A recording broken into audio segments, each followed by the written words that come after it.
Hello students, हमारे last session में हमने देखा था कि हमको अगर एक या एक से ज़्यादा रो या कॉलम को डिलीट या इंसर्ट करना है तो हम कैसे कर सकते हैं। पर कई बार इशू क्या आता है कि आपको पूरी रो को डिलीट या इंसर्ट नहीं करना, क्योंकि आपके टेबल के बाहर भी डेटा उस रो में हो सकता है। आपको उस डेटा को नहीं हटाना, आपको सिर्फ एक टेबल के एक पर्टिकुलर कुछ सेल्स को डिलीट करना है। तो यहाँ पर अगर आपने पूरा कॉलम या पूरी रो को डिलीट या इंसर्ट कर दिया तो आपका बाकी का डेटा भी डिस्टर्ब हो जाएगा। तो अगर आपको पूरे कॉलम या रो को डिलीट या इंसर्ट नहीं करना हो तो आप कुछ इंडिविजुअल सेल्स पर भी ये ऑपरेशन कर सकते हैं। उसके लिए आप एक एग्जांपल ले सकते हैं। यहाँ पर हमारे पास दो अलग अलग टेबल्स हैं, एक में आपके एक्सपेंसेस और उनके अमाउंट है, और दूसरे डेटा में आपका कुछ सालों का फोरकास्ट और कुछ हिस्टोरिकल डेटा है आपके पास। ठीक है, अब आप चाहते हैं कि यहाँ पर जो सैलरी वाला अमाउंट है, सैलरी के आगे जो अमाउंट है उस सेल को आपको डिलीट करना है। ये जो दो सेल्स हैं आपके, उनको आपको डिलीट करना है। बट आप ये नहीं चाहते कि उस सैलरी के आगे जो 2020 का अमाउंट है वो डिलीट हो। अगर आपने पूरी रो को यहाँ डिलीट किया तो आपका वो डेटा भी डिलीट हो जाएगा।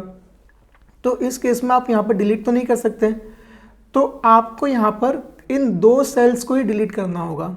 ठीक है, तो उसके लिए हम क्या करेंगे, अगर इस प्रकार से हमने सिलेक्ट किया तो पूरा रो डिलीट होगा, तो हमें इस मेथड से सिलेक्ट नहीं करना, यानी कि आप शिफ्ट प्लस स्पेस या फिर रो के एक नंबर पे क्लिक नहीं करेंगे।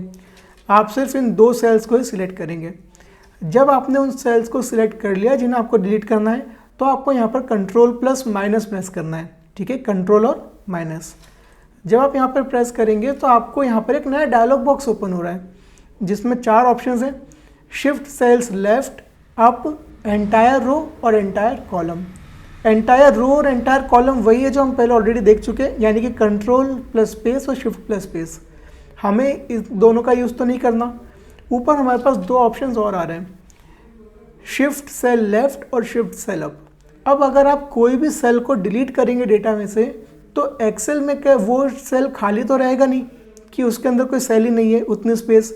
एक्सेल उस स्पेस को किसी दूसरे सेल के डेटा के साथ फिल करने की कोशिश करता है। यानी कि अगर आपने कोई भी दो सेल डिलीट किए तो एक्सेल अब उसकी जगह कोई नया सेल लाएगा। तो यहाँ पर आपके जो उस डेटा के आसपास का डेटा है, यानी कि उस डेटा के लेफ्ट में, राइट में या फिर उस डेटा के नीचे, आप अगर शिफ्ट सेल लेफ्ट सेलेक्ट करेंगे तो जो भी डेटा उस सेल के राइट में होगा वो लेफ्ट में मूव हो जाएगा और उस डेटा की जगह आ जाएगा। जैसे इस एग्जाम्पल में जो आपके सी और डी कॉलम में जो डेटा है 2020 का और एक एम्प्टी सेल, वो मूव होकर सैलरी की जगह आ जाएगा। ये होता है मीनिंग शिफ्ट सेल लेफ्ट का।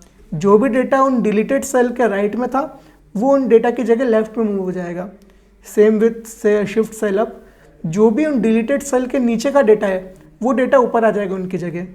ठीक है, तो अब हम यहाँ पर लेफ्ट में तो नहीं चाहते क्योंकि हमारा राइट में वो डेटा नहीं है जो हम वहाँ पर शिफ्ट करना चाहते हैं।